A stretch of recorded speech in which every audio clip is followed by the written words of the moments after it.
Hoje vamos ver o capítulo 9 do Evangelho segundo o Espiritismo. Bem-aventurados os que são brandos e pacíficos. Em Mateus capítulo 5, versículo 4, 9, 21 e 22, Jesus diz: Bem-aventurados os que são brandos, porque possuirão a terra. Bem-aventurados os pacíficos, porque serão chamados filhos de Deus.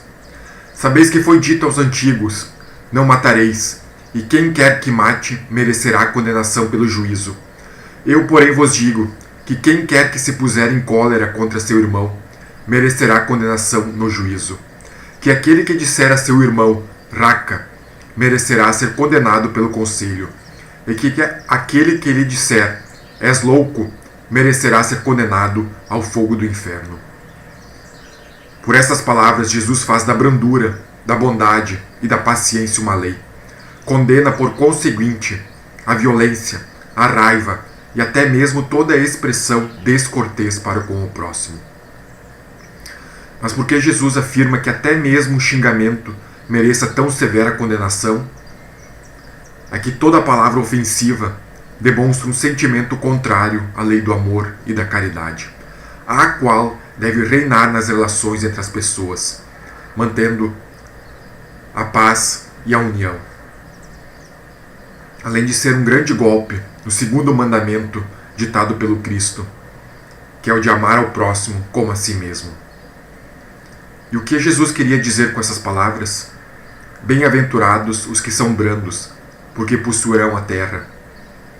Significa que quando a humanidade se submeter à lei do amor e da caridade, o egoísmo deixará de existir.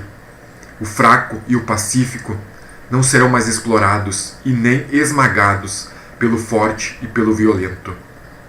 A Terra, de acordo com a lei do progresso, se tornará um mundo de regeneração, sendo que a maioria dos espíritos maus será expulsa daqui e encaminhada ao mundo primitivo, quando então os bons comandarão esse planeta. Esta mudança já está acontecendo, mas ainda vai levar décadas ou séculos até que se consolide. Enquanto isso, é necessário que continuemos trabalhando na nossa melhora íntima, para que pelo menos continuemos nesse planeta e não estejamos entre aqueles que serão enviados a um mundo mais primitivo. É importante observar que ninguém se eleva sem esforço. A nossa trajetória aqui na Terra é cheia de dificuldades e de inúmeros desafios, que nos são apresentados justamente para que deles possamos tirar as lições necessárias ao nosso aperfeiçoamento. As provas e expiações que cada um deve suportar são adaptadas de forma exata para cada indivíduo, sendo que o nosso fardo é exatamente do tamanho que conseguimos carregar, nem maior nem menor. Emmanuel, no livro Fonte Viva de Chico Xavier, diz: se perguntasse ao grão de trigo que opinião tem sobre o moinho, naturalmente responderia que dentro dele se encontra a casa de tortura em que sofre. No entanto, é de lá que ele se transforma aprimorado para a glória do pão na subsistência do mundo. Com essas palavras, o mentor não nos está estimulando a entrega voluntária a torturas nem ao comodismo perante as dificuldades, mas sabiamente nos apontando a necessidade de transformação para o engrandecimento da alma. Toda dor tem função útil e educativa, e quando nos busca é para nos auxiliar em nosso progresso. Pois assim como o trigo, seremos muito mais úteis a Deus e ao próximo quando estivermos mais aprimorados. Padre Fábio de Mello tem um pensamento que diz o seguinte: eu sei que é difícil esperar, mas Deus tem um tempo para agir e para curar. Só é preciso confiar. Não desista do amor, não desista de amar. Não se entregue à dor, porque ela um dia vai passar. Coragem, amigos. Temos no Cristo nosso modelo e guia. Ele sofreu muito mais que qualquer um de nós e nada tinha que se penitenciar. ao passo que nós temos de pagar o nosso passado e nos fortalecer para o futuro. Sejamos, pois, pacientes. Não existe mágica e nem milagre. O mundo de paz só será possível quando soubermos respeitar as opiniões alheias como desejamos que os outros respeitem as nossas. Quando reconhecermos que as nossas dores e dificuldades não são diferentes daquelas sentidas pelos outros. Quando conseguirmos semear o amor por toda parte, entre amigos e inimigos. Quando compreendermos que a paz verdadeira não surge por acaso, mas é o fruto do esforço de cada um de nós. Aí poderemos nos considerar felizes por vivermos numa terra de paz, onde as pessoas não são julgadas pela sua cor, ou raça, ou pela sua classe social, mas pelo conteúdo de seu caráter. Neste novo mundo, ninguém é explorado, pois todos se ajudam. Ninguém é desprezado, pois apesar das diferentes religiões, todos somos filhos do mesmo Deus e por isto mesmo, irmãos nesta imensa família espiritual. Portanto, cabe a nós plantarmos hoje o perdão, a paciência, a caridade, a indulgência, para que no momento certo possamos colher a paz, a felicidade e o amor. E o melhor caminho, talvez o único, para alcançarmos este mundo de paz e amor, seja através da nossa melhora íntima. Joana de Ângeles, no livro Conflitos Existenciais, de Divaldo Franco, diz que a raiva é um sentimento que se exterioriza toda vez que o ego sente-se ferido, liberando esse abominável adversário que destrói a paz no indivíduo. De alguma forma, a raiva é um mecanismo de defesa do instinto de conservação da vida, que se opõe a qualquer ocorrência que interpreta como agressão, reagindo por impulso quando deveria agir de maneira racional. Essa raiva é o resultado de pequenas frustrações e de contínuas castrações psicológicas, muitas vezes iniciada no círculo familiar, quando pais rigorosos e imprudentes, violentos e injustos, assumem postura repressiva em relação aos filhos, dominando-lhes, sem a possibilidade de diálogos esclarecedores. Com isto, lentamente vão se acumulando esses estados de amargura, pela falta de oportunidade de defesa e de justificações, convertendo-se em irritação surda, explodindo quando a pessoa não aguenta mais.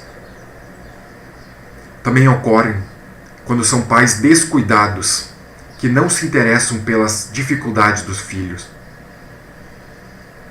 causando-lhes fundo ressentimento, a princípio inconsciente, para se transformar em raiva acumulada.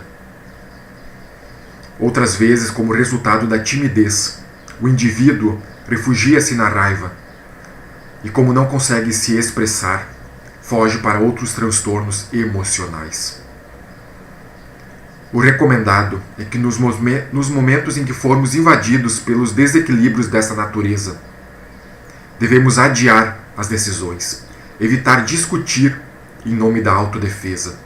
O silêncio diante de circunstâncias perturbadoras constitui recurso imprescindível para evitar o tombo na irritação e seus consequentes danos. Ser advertido, ouvir com atenção e avaliar a proposta apresentada, mesmo quando de maneira agressiva ou indelicada. Quando for útil, incorporá-la como medida de sabedoria que lhe será valiosa, e descartando-a quando for falsa. O exercício da paciência auxilia a nos dominar, evitando que a raiva surja sem controle. Temos que entender que o corpo não gera raiva, do mesmo modo que não dá os outros vícios. Todas as virtudes e todos os vícios são inerentes ao espírito. Se não fosse assim, onde estariam o mérito e a responsabilidade? Portanto, a pessoa se mantém no vício porque quer permanecer viciosa. Aquele que deseja melhorar-se sempre o pode. Do contrário, não existiria a lei do progresso. É claro que há casos em que é necessário procurar ajuda, mas mesmo assim, se a pessoa não se ajuda, nada acontece. Nem Jesus conseguia curar alguém quando a pessoa não se ajudava. Tanto é verdade que ele sempre dizia: vai, que a tua fé te curou. Ou seja, para sermos merecedores de algum bem, temos que fazer a nossa parte.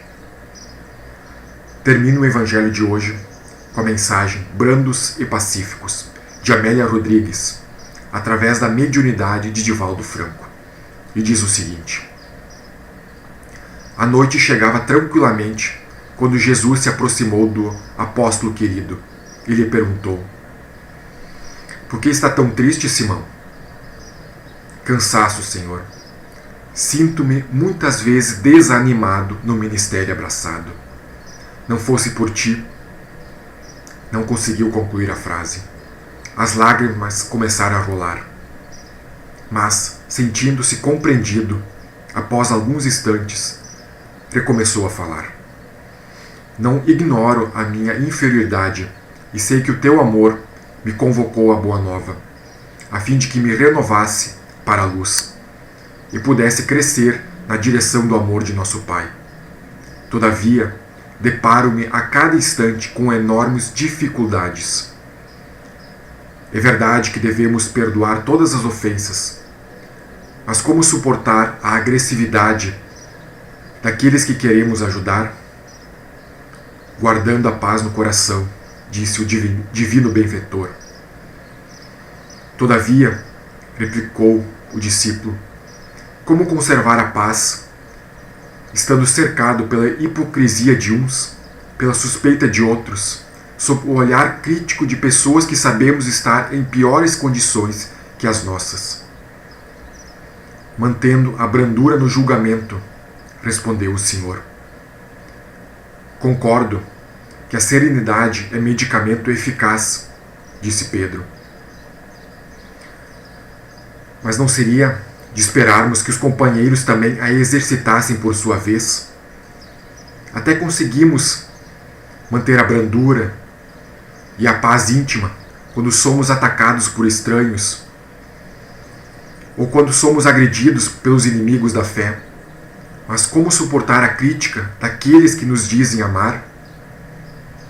Percebendo a angústia que afligia o discípulo querido, o mestre, bondoso e sábio, explicou: antes de esperarmos boas atitudes do próximo, cabe-nos o dever de oferecê-las. Quando alguém esteja enfermo ou teimoso no erro, impedindo que a luz renovadora do bem o cure, não podemos permitir que seu contágio nos atinja, nem podemos impedir-lhe a possibilidade de buscar a saúde. Certamente dói-nos mais a impiedade do amigo, fere mais a descortesia de quem nos é conhecido. Ignoramos, porém, o seu grau de sofrimento e a sua triste situação. Nem todos os que nos abraçam fazem-no por amor, bem o sabemos. Há os que, incapazes de amar, duvidam do amor do próximo. Os mentirosos descreem da honestidade alheia. Os que tropeçam no erro não cuidam de melhorar o caminho para quem vem atrás. Necessário compreendê-los e amá-los, sem exigir que sejam melhores ou piores. Convivendo sob o bombardeio do azedume deles, não nos tornemos indiferentes para com os nossos deveres, e nem amargos em relação aos outros. Diante da impossibilidade de suportá-los, replicou Pedro, sem correr o perigo de os detestar, não seria melhor que os evitássemos, distanciando-nos deles? Não, Simão. Deixar o enfermo entregue a si mesmo é condená-lo à morte. Abandoná-lo significa torná-lo pior. Antes de tudo, é necessário que nos pacifiquemos intimamente, a fim de que a brandura se exteriorize de nosso coração, em forma de bênçãos. No Sermão da Montanha foi estabelecido que são bem-aventurados os brandos e pacíficos.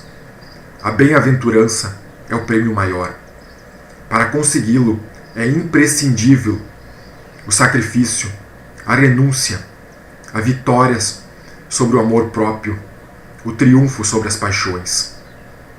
Amar aos bons é dever de retribuição, mas servir e amar aos que nos menosprezam e de nós duvidam é caridade para eles e felicidade para nós próprios. O discípulo, agora tranquilo e confiante, pensando nas alegrias futuras do Evangelho, repetiu as palavras do Mestre. Bem-aventurados os que são brandos, porque possuirão a terra. Bem-aventurados os pacíficos, porque serão chamados filhos de Deus. Assim seja.